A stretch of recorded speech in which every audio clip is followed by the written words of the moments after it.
Bueno, tenemos acá en el estudio al maestro Iván Martínez Azueta. Iván, ¿cómo estás? Buen día. ¿Qué tal, Jorge Villa? Pues un gusto estar aquí en su programa, como siempre, ya saben.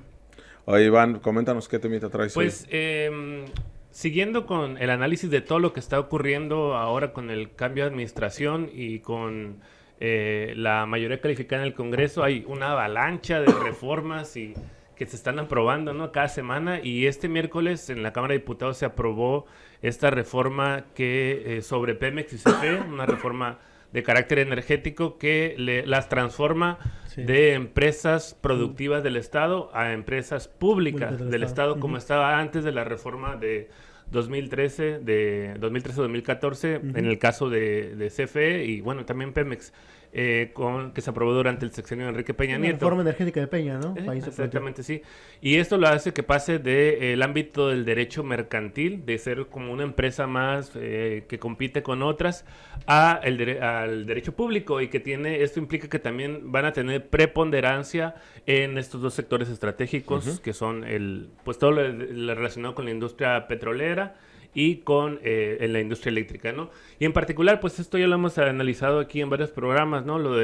Sobre todo con estas dos, un primer intento de ley de la industria eléctrica que impulsó López Obrador, que fue revertida por la Suprema Corte de Justicia por amparos de las empresas eléctricas, y después otra que está todavía en entredicho, ¿no? Entonces, lo que ocurre es que en esa última reforma fue una reforma a la ley secundaria.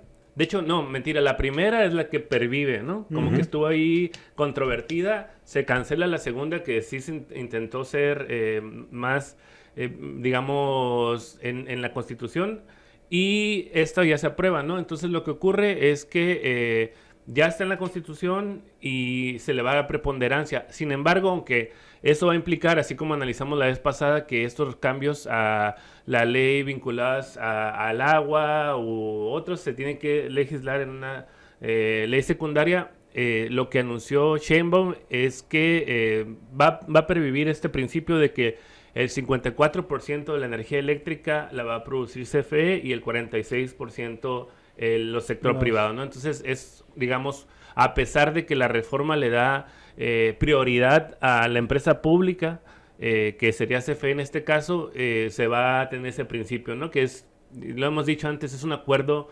político, ¿no? De hecho, es interesante otro punto vinculado al sector energético, que es que para mí, en todo ese tiempo de que se aprobó en el sexenio de López Obrador estas reformas, y incluso un referente siempre ha sido Víctor Rodríguez Padilla, que es un investigador que ahorita es el director de Pemex. Sí, es muy bueno él, tiene una capacidad de análisis y explicativa muy buena, y precisamente él decía, ¿no?, que el principio 54% CFE, 46% privado es un principio político, o sea, no es un principio técnico, es decir, es una manera de llegar a un acuerdo con el sector privado y ofrecerle todavía un mercado muy grande, que va a ser bastante lucrativo, que van a poder seguir participando, pero no entregarles todo el control, porque eso ya implica no solamente pérdidas para el Estado, o para el sector público, sino también posibilidades de darle conducción al sistema eléctrico, ¿no? Y curiosamente, estaba viendo esta parte de quienes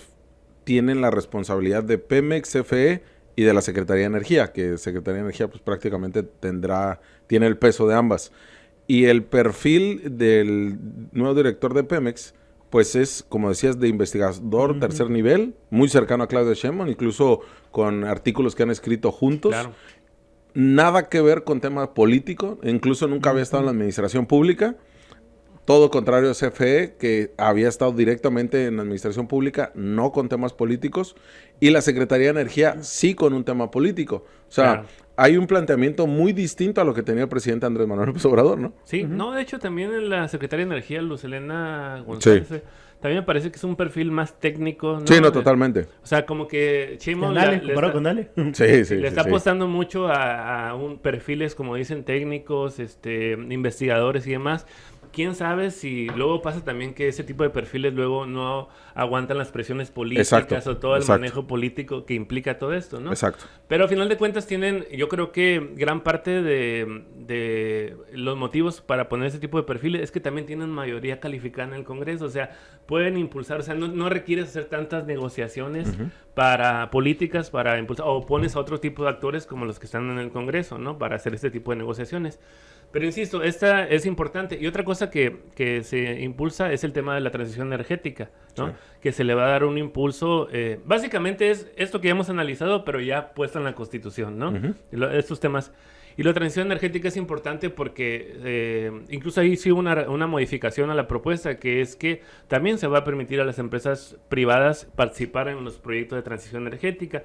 También lo del litio que estaba en la ley minera se va a pasar también a la Constitución para que sea el Estado únicamente quien tenga el desarrollo de la cadena de litio, de la extracción hasta el procesamiento. Entonces, sí, con AMLO solo quedó en ley secundaria, ¿no? Quedó en ley secundaria, llega a otro Congreso con mayoría simple, la podía echar abajo. Entonces, esos cambios son importantes y habrá que ver cómo se van reflejando o reglamentando en la ley secundaria, pero pues son bastante relevantes. Y algo curioso que pasa es que yo ni sabía que se iba a discutir y de pronto cada semana ya se aprobó la ley de la Constitución, digo, la reforma, y pues son muchos cambios que se están configurando. Yo creo de cara a que ya Sheinbaum empiece el próximo año con toda una modificación institucional legal muy distinta a la actual. Y uno de los grandes cuestionamientos que se hacía cuando se volvió una empresa a que podía competir contra otras es que descendieron a CFE y a Pemex a una competencia en la cual, como pasó en los años 80, ¿no?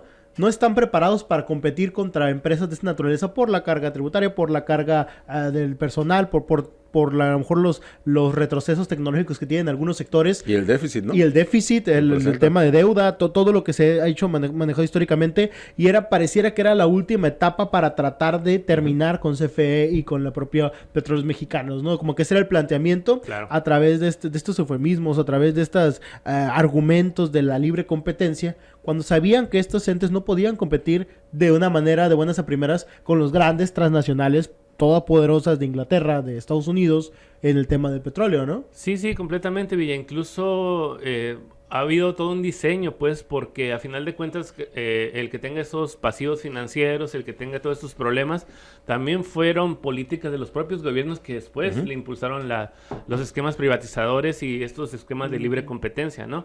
Y, por ejemplo, el tema es contradictorio, ¿no? Porque obviamente yo apoyo al sindicato, pero el hecho de que un sindicato significa que la empresa pública, CFE, por ejemplo, o Pemex, requiere, digamos, destina más recursos a sus trabajadores, pues, ¿no? Claro. Y el esquema de empresa privada, pues, no hace eso, ¿no?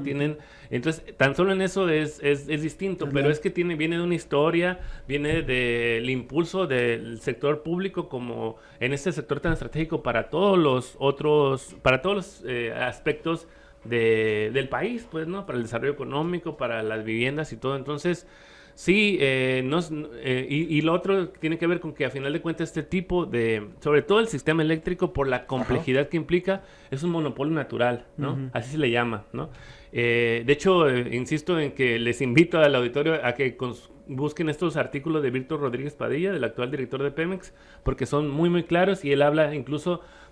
tiene muchos desarrollos vinculados a científicos al tema de las empresas públicas, las empresas de servicios, todos estos esquemas que son muy buenos, y es eso, ¿no? O sea, el sistema eléctrico, por sus complejidades, tiene que tener una empresa que centralice, que controle todo eso, y es el modelo contrario que estaban impulsando estas reformas como la de Peña Nieto. Iván, y todavía existe este fantasma privatizador, porque son planteamientos que da obviamente a la derecha, obviamente el panismo, no están... económicos de poder. Sí, y estos poderes fácticos que terminan por empujar reformas o de querer desestabilizar gobiernos. El planteamiento sigue estando ahí, el de principalmente, y no sé qué piensas tú, cuando hablan de que Pemex es al que más se le invierte o se le invierte una gran cantidad de dinero o se gasta una gran cantidad de dinero, independientemente del punto de vista ideológico y técnico que lo quieras plantear. Pero es Pemex lo que más le sangra y lo que menos obtienes. Ese es el planteamiento para quererlo privatizar. Claro. ¿Qué opinas al respecto? Pues ahí están los números. En realidad Pemex sigue siendo una de las principales empresas a nivel mundial vinculadas al sector energético, y obviamente también ha habido un proceso de recuperación, de hecho con la pasada administración, que no ha sido, digamos, exitoso en el sentido de que se ha logrado levantar un poco, por ejemplo, la producción de petróleo, pero para digamos, la cantidad, el volumen de recursos que se le ha inyectado, no ha logrado llegar a tal grado de recuperación. También porque hay una realidad geológica que está en declive. O sea, los principales yacimientos están en declives y eso también incide. No solamente es que haya una política distinta o que se le dé más recursos, más preponderancia, sino que a esa realidad que no se puede soslayar, pues, ¿no? O sea, no, digamos, todos los yacimientos, principales yacimientos se han venido deteriorando. Y entonces cada vez es más caro producir petróleo y eso, si lo comparas con el sexenio de Fox, que fue cuando hubo el superávit, el pico del petróleo, pico de producción petrolera, pues ver que en ese momento no se le invirtió lo suficiente para garantizar esta producción soberana, pues digamos, digamos, en términos geológicos es muy distinto el momento en que estuvo Fox al momento que está actualmente, ¿no? Eso. Y lo otro que sí no hablan, porque me parece que es importante mencionarlo, porque el discurso es medio contradictorio, porque se habla mucho de la nacionalización, un discurso nacionalista de soberanía energética, pero seguimos dependiendo del gas natural, ¿no? Hasta ahora no ha habido, ojalá que haya alguna reforma vinculada a buscar cómo, o una política por parte del sector energético para buscar cómo dejar de depender de la importación de gas natural de Estados Unidos, ¿no? O sea, cada vez se aumenta más la importación. Creo que ahora estamos como el 80% del gas natural que utilizamos se importa de Estados Unidos.